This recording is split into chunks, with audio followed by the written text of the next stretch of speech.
production meeting on the 17th of October, Thursday. And today we're looking at Harmony on the Hill, the NRT Carbon Cartoon project. We want to review what we usually review every week, just to see how we're going. But remember, we're closing. We're trying to close the production, and we need to see some progress in that direction. So unfortunately, we don't have everyone. I can see the character animators are not here, but at least we have Jake. We can see your motion graphics, and Nicholas. Maybe you can talk to us a bit about the editing. So there are two things, let's say three, that need to converge in order for us to complete the work. I'd say the first one, the main one, is the character animation scenes. Those have to be constructed, but the construction involves rotoscoping tracing. It involves coloring, lip syncing, and then scene building. We have to build each character sequence into a scene. So those four steps have to be done in order for us to complete the character scenes properly. Now, the client has introduced cutaways. They would like us to cut away more, and they had suggested that, according to them, 10% of the work is talking heads. Those are the character animations, and 90% is cutaways. That's how they said what they said. But I'll show you some of the cutaways I've selected, and they're not limited to that, but I'll show them to Nicholas so that you can see from an editing perspective what you need as a cutaway that's legitimate for this project. We'll go through that. So one of the things that the client does, and it complicates this job, by the way, is that they keep on changing or making changes to things that ordinarily in the production workflow don't change. For example, we started off with a story which is based on a brief. That changed. It changed like about 5 times. I mean, I can't remember exactly, but it was roughly that. Then we did a script, and the script itself changed 9 times. That's the script, which is not even the blueprint, but the storyboard, which is the blueprint, depends on the script. It changed 9 times. Now we're working on version 9. The storyboard has changed 13 times. We're working on version 13 of the storyboard. And these changes don't happen in a structured way. They just happen along the way. Then we had the animatic, and I think we only had 4 versions, maybe 3 versions of the animatic. It's 3, something like that. But either way, there are changes. Then we had the pre-visualization. Now we're on the 4th version of the pre-visualization, 4th version. So I'll play for you Act 1 of the pre-visualization so that you can see what that looks like. And I'm about to upload it. I'll upload it after this meeting, so everyone has access to visualization. But it gives you a sense, like for Jake, you see how your motion graphics for Act 1 fits into the whole thing. But for Nicholas, you'll see how time is with cutoff. And this, what I'm about to play for you, is what the client is going to approve. Let's hope they don't make changes now. So let me share my screen, and we take a look at the pre-visualization with cutaways. Okay. Now, after pre-visualizing, we move into animating, but we'll talk about that next. I mean, when I say animating, I'm talking about the final cut, where we bring everything together with the character animations, color, and lip sync. These ones have no syncing and have no color. Yeah, I think someone's mic is on and it's making noise. We may not be able to hear things if you have the mic on.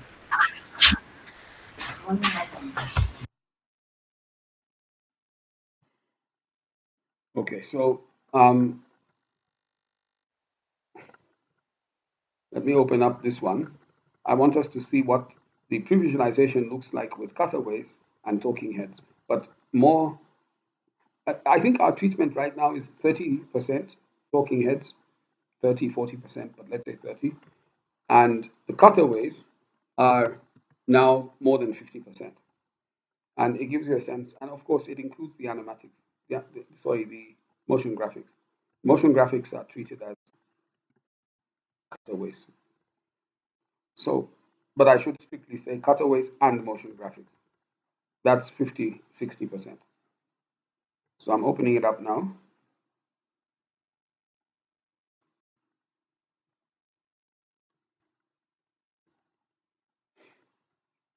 So when you watch, you can comment on it.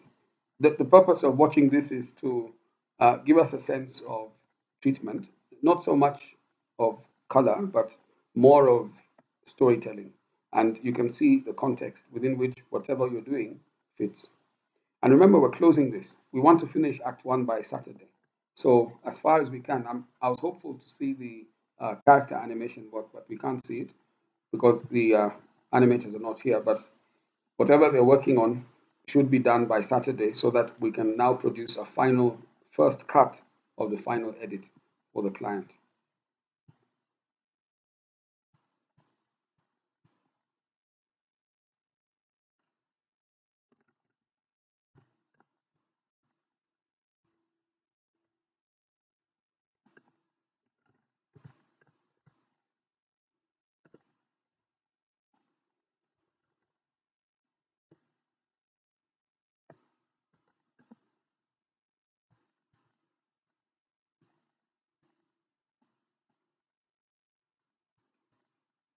If you have questions, also feel free. This is the time you can ask as I open this up.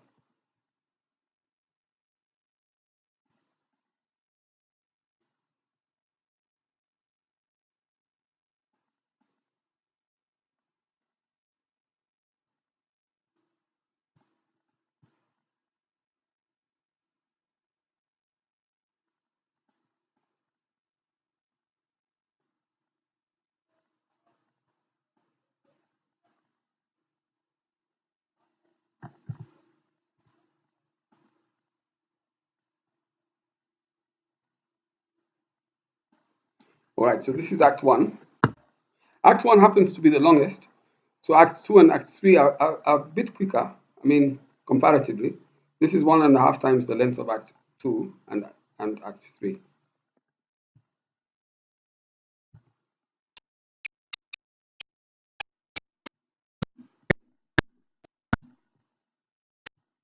I'm not sure if the internet will hold up, but we'll try it out anyway.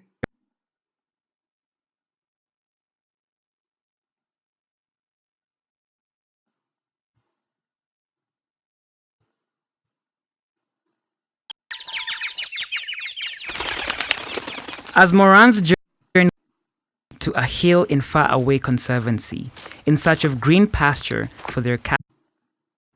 Let me start it now.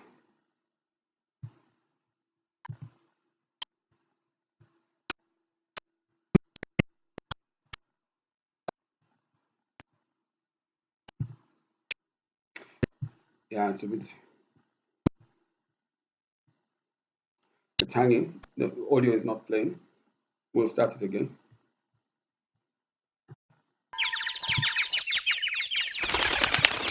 As Moran's journey under the hot sun to a hill in faraway in search of green pasture for their cattle, they engage in a heated debate. Lekishun, there's no going back. Grazing on the hill in this conservancy is our next best hope. I agree with you, my friend.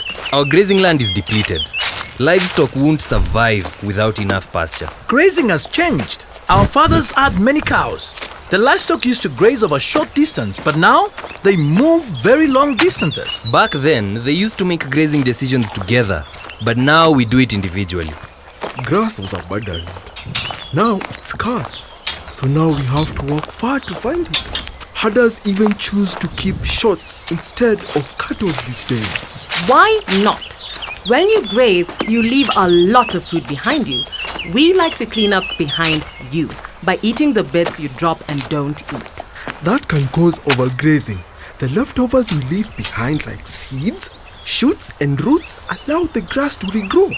Overgrazing leads to soil erosion and reduced food for our livestock in the future. Then we need the right balance of cattle, sheep and goats. If we are to graze sustainably, a good grazing plan is essential. We can address that by allowing the land to rest and recover by grazing together and having a good coordinated grazing plan. Your curiosity about our ancestral ways delights my heart. Please guide us, Elder, on how you used to graze and manage our land before, as we journey in search of pasture. Many things have Playing. changed. I can't hear any sound on my side. We had a lot of grass, water. Okay. You can't hear any sound on your side. Okay. Let me try it again. Are you hearing it, Jake? Being like a All right. I'll try it again. Yeah, it's good you've told me. But Jake, are you able to hear on your side?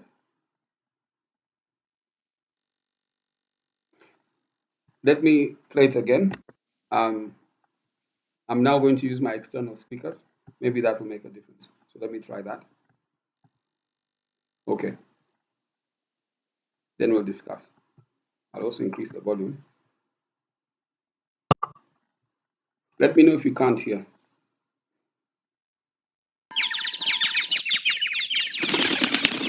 As Moran's journey under the hot sun to a hill in faraway conservancy in search of green pasture for their cattle, they engage in a heated debate.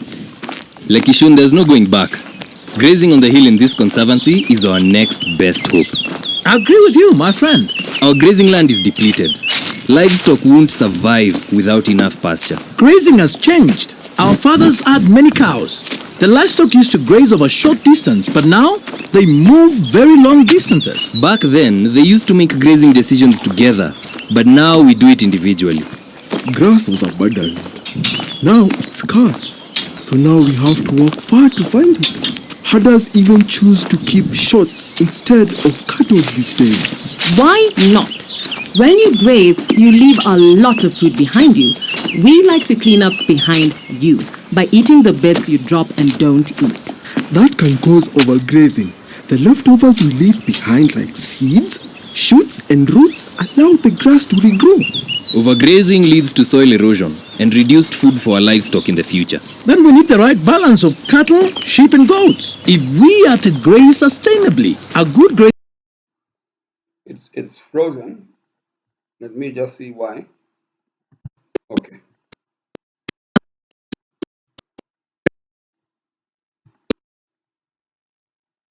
Yeah, it's frozen again. The sound is not working. 1 second. It's a player.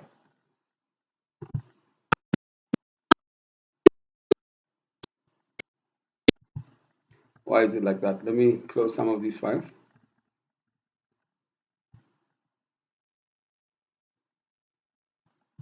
I'll just have to close some things. Maybe that's what's causing it.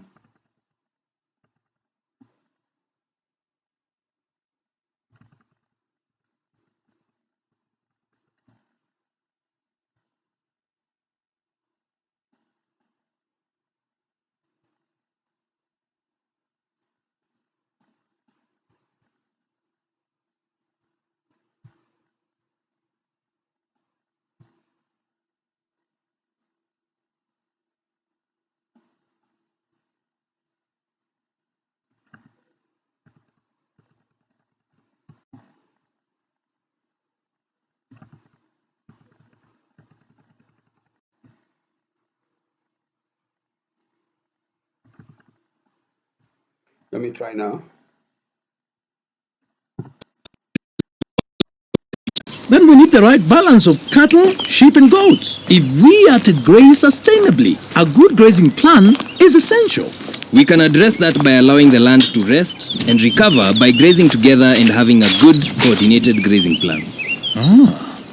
Your curiosity about our ancestral ways delights my heart. Please guide us, Elder, on how you used to graze and manage our land before, as we journey in search of pasture. Many things have changed from the past years. We had a lot of grass, water, and the livestock were healthy. Ignoring the land by letting our livestock eat in an uncontrolled manner has destroyed nature's balance. Even as we decide how to graze on this pasture on the hill, we must remember the effect on the whole ecosystem. Uncontrolled grazing spoils nature's balance, particularly the health of our rangeland that helps us sustain our livelihoods. We need to practice sustainable grazing, but how do we achieve balance in the environment at the same time? Loishorua can explain how animals and humans have always lived together, improving the environment through the carbon cycle. Carbon is a normal part of air and everything we see and touch. However, there are things we do which can change the carbon from something good to something bad. When people do things like driving cars, burning charcoal, or causing soil erosion, they can change carbon from something good to something very bad. Fortunately, trees, plants, and grasses play a big role in cleaning the bad carbon in the air. They take in bad carbon from the air and use it to grow, making it safe before storing it in the soil as good carbon. If we allow more plants to grow, especially grass in northern Kenya, we can store even more carbon in the soil, which is beneficial. That is the Carbon Project. It supports the growth of more grass as a way to store carbon, which keeps our environment healthy. The Moran's journey proceeds, guided by the elders' advice. Their intention is to agree with the conservancies on the hill on how to sustainably graze their herds. Okay, so you could see what was going on there. I'll just quickly take you through the cutaways because that's what's new actually on this. And you get a sense of now how we have less talking heads. This was there before. As Moran's journey under the hot sun to a hill in faraway conservancy in search of green pasture for their cattle, they engage in a heated debate. So all this was Lekishun, there's no going back. Grazing on the hill in this conservancy is our next best hope. I agree with you, my friend. Our grazing land is depleted. Livestock won't survive without enough pasture. Grazing has changed. Our fathers had many cows. The livestock used to graze over. So this is a cutaway, this one of the livestock now showing them as they talk about livestock. And one of the things they're trying to emphasize is that they had more cows and less sheep and goats. Those are shorts. So this cutaway is important because it speaks to the, you could say, solution that they had from way back then. Short distance, but now they move very long distances. Back then, that thing of moving long distances is a manifestation of the problem because now there's not enough grass, so they have to go far to find it, and it's largely because they have not managed the land well. they used to make grazing decisions together, but now we do it individually. That making decisions together is what this is about. That if they go back to working and talking together, they learn the traditional ways. Morans learn from elders learn from spiritual leaders and people like those. They get to know the traditional method, and it's a communal effort where people decide together how they're going to graze. And that way they don't lose the pattern of rehabilitating the land. That's the core of this whole thing. So the issue of grazing plans through talking together is what needs to come out strong. These cutaways are trying to speak to what will make it strong. Grass was abundant. Now this scene is animated, and so we're animating a bull on the left, a cow on the right, and a goat in the middle. This one. Now it's scarce. So now we have to walk far to find it. Herders even choose to keep shorts instead Shorts are sheep and goats, and this is an example of just sheep as the talking is going. It's another cutaway. of cattle these days. Why not? When you graze, you leave. So now this shows a cow grazing typically, and it's grazing by spitting out seeds and actually chewing on the grass and leaving some behind. So this is what the cutaway is showing. Leave a lot of food behind you. We like to clean up behind you by eating the bits you drop and don't eat. Yeah, so it drops food. That's what's going on there. That can cause overgrazing.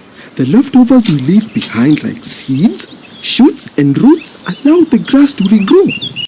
Now this is another cutaway showing how Like seeds, shoots and roots allow the grass to regrow. Overgrazing leads to soil erosion it's now not showing. and reduced food for our livestock in the future. Then we need the right balance of cattle, sheep and goats. If we are to graze sustainably, a good grazing plan. This is important. The client mentioned it, that they want to see a grazing plan. How do you visualize a grazing plan? In essence, the grazing plan is showing what they call grazing rotation. And that's now what this one is showing. Another plan is to show herd bunching. And one could also show soil rehabilitation. Yeah, but the focus is on grazing. So this plan is it's a visual of a plan that shows that you rotate from one to the next to the next. It's a precursor, almost an introduction to the motion graphic that's coming on rotation, but that's in Act 2. Is essential. We can address that by allowing the land to rest and recover by grazing together and having a good coordinated grazing plan. Your curiosity about our ancestral ways delights my heart. Please guide us, Elder, on how you used to graze and manage our land before, as we journey in search of pasture. Many things have changed from the past years. We had a lot of grass. This is a cutaway. It's trying to show how the rangelands were once a grassland. It had water, it had trees, it was an ecosystem that was in harmony with life. It was also, it had wildlife and it had plenty of pasture for grazing. So that's what this is trying to show. Water and the livestock were healthy. Ignoring the land by letting our livestock eat in an uncontrolled manner has destroyed nature's balance. Even as we decide how to graze on this pasture on the hill, we must remember the effect on the whole ecosystem. Uncontrolled grazing spoils nature's balance, particularly the health of our rangeland that helps us sustain our livelihoods. We need to practice sustainable grazing, but how do we achieve balance in the environment at the same time? Now, see there, we didn't have any cutaways. It's not always we have. The idea is to tell a story, and we're trying to use the talking heads to direct the story and the cutaways to actually tell the message or give the message of the client. Client is feeling they want more of these cutaways, but we have to strike a balance. So how we strike it is really the challenge. So we've had almost like 30 seconds or 45 seconds of talking heads, literally. Although it's changing, it's driving the story. That's why they're there. So even when editing, trying to see the talking heads as driving the story or the narrative, and the cutaways as passing the message. The other thing is that the voiceover never changes. So we cut the visuals to the voiceover. We don't have that much animation footage. But the cutaways, of course, we can have endless cutaways. But the idea is not to make it about the cutaways. The uniqueness of this is how the talking heads drive the story and the cutaways carry the message. Can explain how animals and humans have always lived together, improving the environment through the carbon cycle. Carbon is a normal part of air and everything we see and touch. However, there are things we do which can change the carbon from something good to something bad. So here we talked about this one, Jake, where we felt that was okay, that's good, the client is accepting it. And in this transition, it's a good transition, but they felt there was an opportunity here. When people do things like driving cars, burning charcoal, or causing soil erosion, Burning charcoal and causing soil erosion, those are part of the problem, but at the local level. They don't want to emphasize them, but there's no harm in showing them. That's how the client is looking at it. So for a few seconds, we can have a cutaway or even a motion graphic that shows burning charcoal and another one that shows soil erosion happening because of grazing. It's not soil erosion per se. It's because of it's the negative effect of overgrazing is soil erosion. So how do you represent that? That's what they want to see. So and it's only for a very short moment because the carbon market exists not because of the problem caused by overgrazing per se or by um, uh, burning of charcoal per se. It's caused by the need for these industrial countries to manufacture to an extent that they're diminishing. They're adding too much carbon to the atmosphere and diminishing the ozone layer. That's the real problem. But that problem can be mitigated using the carbon market, which allows them to continue to do what they're doing as long as people in, let's say, countries like Kenya are reviving the planet by way of recovering, let's say, the savanna, grassland. That's the balance that they're looking at. So they do want to emphasize the industrialization more than they want to emphasize the burning of charcoal. Okay, the grazing of land is always important. Overgrazing is always, because that's where they're saying the solution lies. The problem is you're overgrazing. Stop overgrazing. They can change carbon from something good to something very bad. Yeah, so this part they have accepted. It's consistent. Fortunately, trees, plants, and grasses play a big role in cleaning the bad carbon in the air. They take in bad carbon from the air and use it to grow, making it safe before storing it in the soil as good carbon. This part is fairly standard because they've shown this many times before in different clips. So I think they don't see this as troublesome. They find it to be, they have not even commented. So I think they're accepting. If we allow more plants to grow, especially grass in northern Kenya, we can store even more carbon in the soil, which is beneficial. That is the Carbon Project. It supports the growth of more grass as a way to store carbon, which... Okay, so this part we discussed. Maybe we can have cows using a transition of walking in rather than jumping in the way you've done, make it more realistic. keeps our environment healthy. The Moran's journey proceeds, guided by the elders' advice. Their intention is to agree with the conservancies on the hill on how to sustainably graze their herds. So that's how it ends. And that's Act 1. Act 1 had a lot going on and was the most complicated for us to execute. But now it seems to be settling down. So now is a good time for the editing to start coming in with versions. So this would represent what we give to the editor to guide the first of the final cut. So the final cut, they're likely to be three. There'll be the first draft, second draft, and there could even be a third draft. But this is giving you an impression of now how it actually looks. So what I'll give you are those cutaways. I want to show you a different video. I mean, I went through the internet and found some clips which we're using as footage for our cutaways. But we distort the clips and cartoonize them. Let me show you.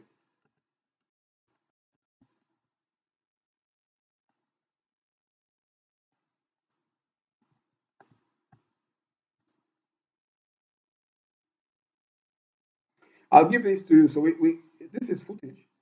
So we may not watch all of it, but I want to give you a sense of the footage so that you kind of see where we're starting from. For example, let's look at this one. This is early on of many cows walking. It's a cutaway.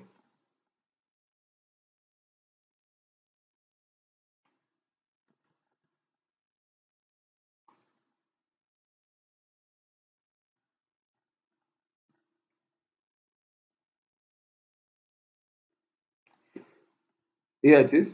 Well, okay. It's just footage, but it's been treated already to be consistent with the previous.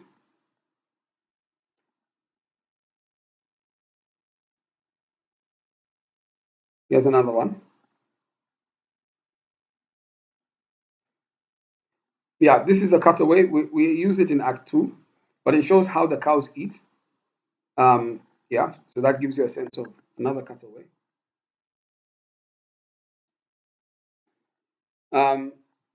And some of the others, you've seen them in the clips.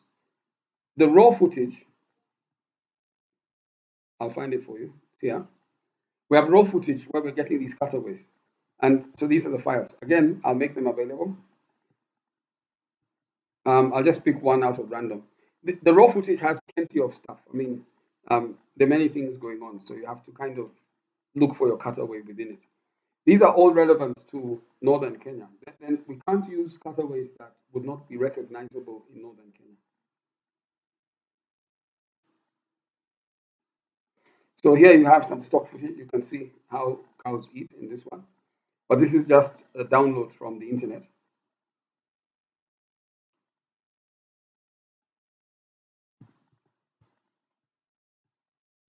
We're using them as reference, but there's another one, for example,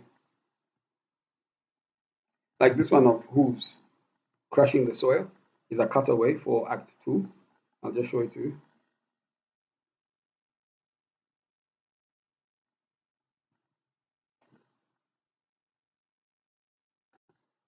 You see, crafting the story using animation, motion graphics, still images, and cutaways, footage, is really what we're doing now. and it's what the client is feeling that they want. So here the hooves are crushing the soil. So the focus is more on the hooves and what they're doing to the soil when cows walk on the soil. This is a good thing because it's like plowing land. It becomes a cutaway.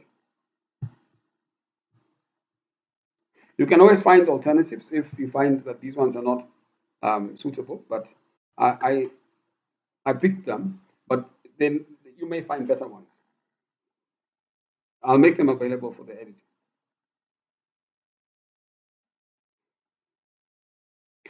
Now, this is a long clip. So the cutaways are inside this clip. Not everything is a cutaway. For example, here we're seeing, you know, gunyas. But if I was to jump this,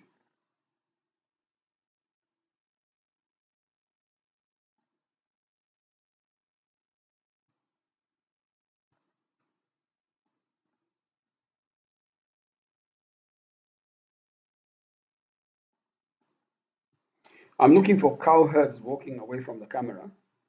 So we got this, I think, down here. Maybe I'm too early. Yeah, these are cow herds, which are informing what we're doing. They give you a sense of the earth, they give you a sense of the. So these are good because when we are focusing on something, you can use the camera panning and moving. Like this shows gully healing. Gully healing is where you create gullies as a way of channeling water to prevent flooding. Flooding is bad for pastoralists because it destroys the land and nothing can grow. I mean, it takes away all the soil and you lose the grass. So by building gullies, you heal the land by channeling the water away to the river. So this is showing that. It's showing the different ways in which it happens. Now you see here are seeds. See, this is an important cutaway. It shows how when cows eat, they drop seeds, and it's mentioned in Act 1. It's only that I didn't include that, but this is a very useful shot to show how a lot of food is dropped while eating. That's what the client wants anyway. They want to show this kind of relevance. It becomes an important talking point with their audience. Okay? This is not Savannah. This is not Kenya, in fact. So we are interpreting this. We take this footage and then we convert it to rangelands so that it's rangeland footage, not Savannah, not temperate climates. Okay? But the important part was what I'm showing you from the cutaway perspective here. All these camera movements focusing on the vegetation, showing the seeds and showing the gullies and matching that with what's been spoken now tells a story that is meaningful. And this is what the client will accept. Okay? I hope that makes sense. So I've chosen cutaways as many, of course there's a limit, but I've picked these ones. This is exceeding what we need. But you may find better ones if you like, but you can use what's here. If you concentrate on what's here, you'll be in the ballpark for sure, because it's going to enrich what we're doing with enough cutaways. Okay? I hope that's clear. In terms of work that's left, but it's for the character animators, we need to, we actually need to animate those animals speaking. And we also need to correct the movement. The movement in many cases is jerky, but that's part of the brief that we need to now animate to smoothen out the motion so that it's flowing and fluid, okay, in 2D animation. So those two things need to happen. And of course, the lip syncing. So we need to lip sync to synchronize lip movement with the speaking. Critically, the animals need to speak. So we need to get them talking. We need to see that by Saturday, actually. So this is the work that needs to be done. Jake, do you have anything you'd like to show us on your end in terms of progress?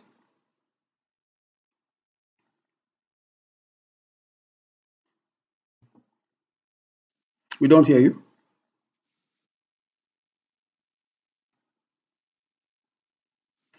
Yeah, we don't hear you speaking. Maybe you're speaking, but we can't hear. What about now? Yeah, we hear you now. Or perhaps I can show you the walking of the cows, because that's what I've been working on mainly. Because the rotational grazing requires the walking, the carbon sequestration, how the cows, the introduction of the cows, instead of popping up, they require walking. Yeah, so that's like the meat of my changes. I can share the screen. Okay.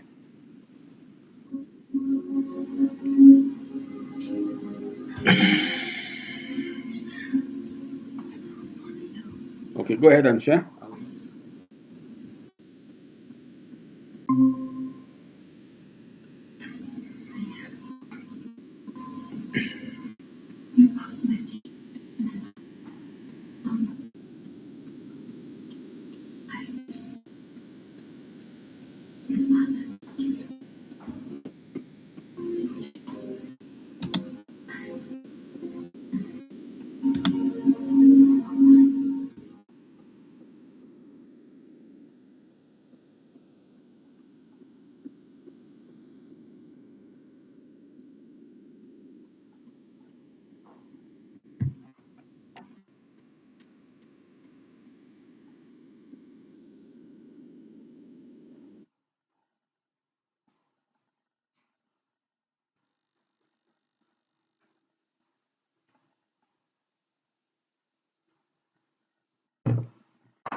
All right.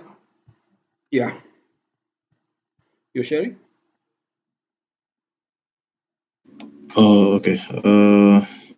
So from Harmony, Yeah. this is the wait.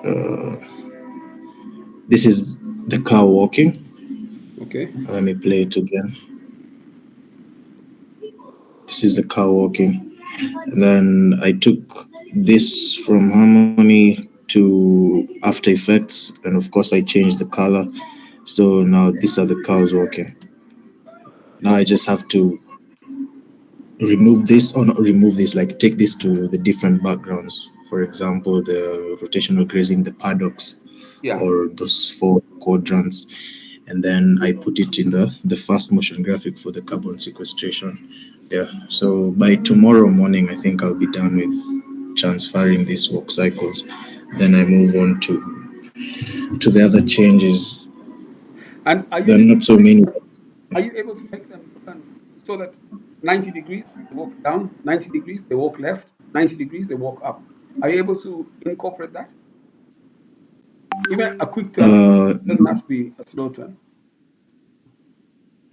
I will try. I will try to do that by tomorrow. But I Right. remember trying it with the cows that were skating, or the cows that were floating. Yeah. It was quite the challenge.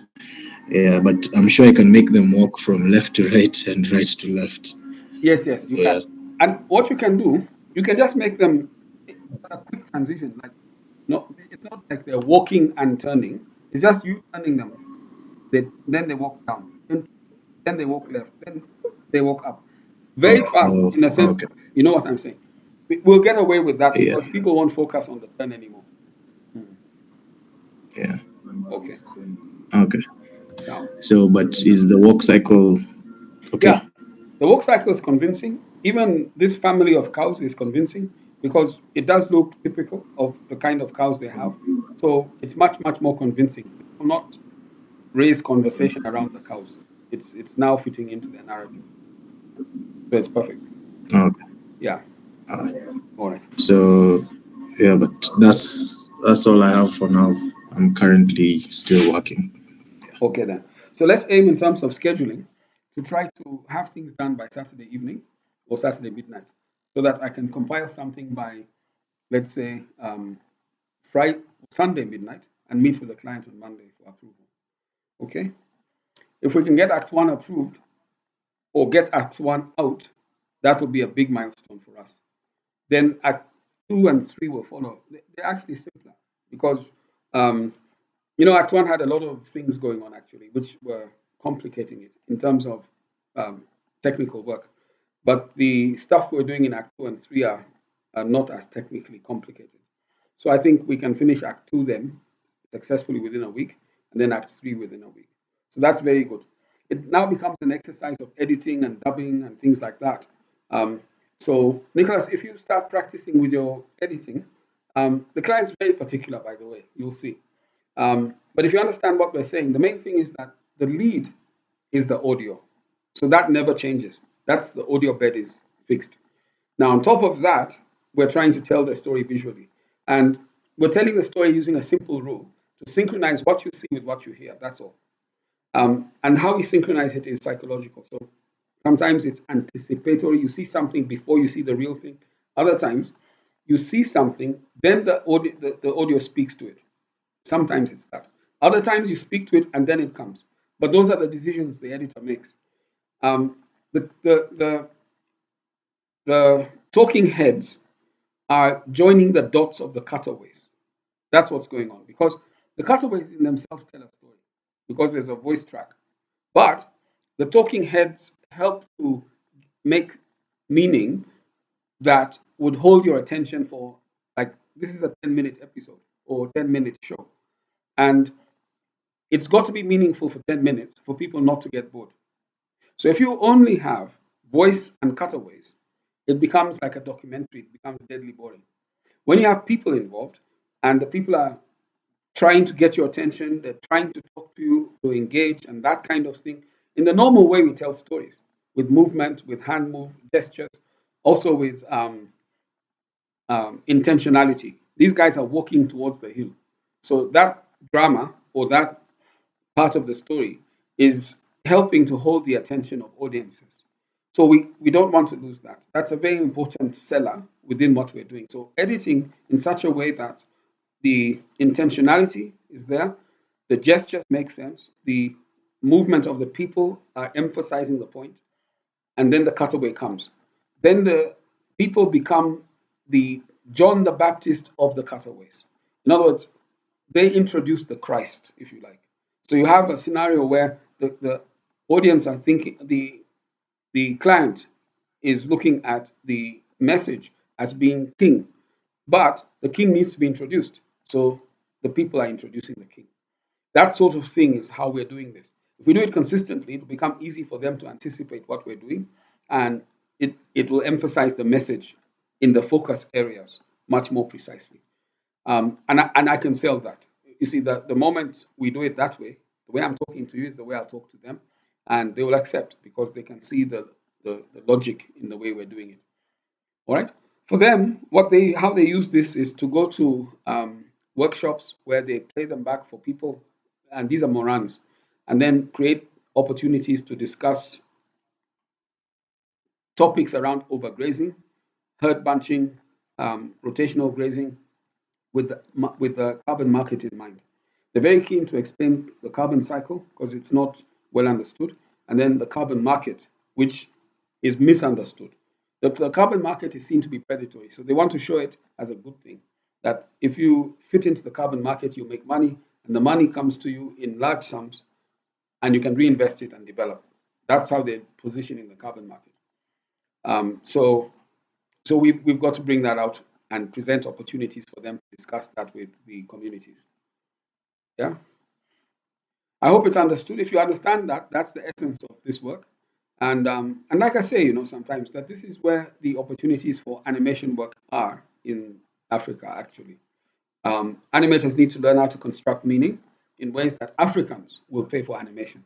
If we don't do that, then the way things were going or can go is that money will be availed from donors for us to get involved in animation, and those donors will construct the narrative in ways that may not be recognizable to us. But if we want to make sense on the ground, then we learn how to animate in ways that we would want to fund it ourselves because we can see the value of what we're doing. That's how to think around animation these days. Okay, guys, I don't know if that's good. If you have questions beyond that, for us, that's the meeting. It's a progress meeting, so it's not long. If you have anything you want to add or suggest, feel free. We can have a discussion. Remember, on time, Saturday is our day for converging again with all this stuff. Just upload it. I'll check it out Saturday midnight.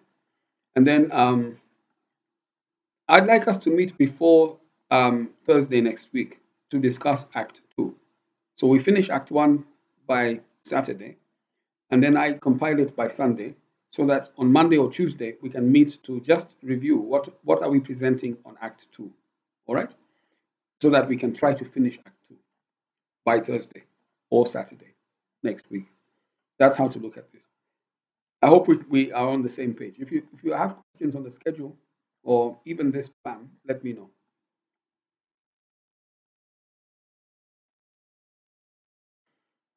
Okay, if that's all right, then we can end the meeting.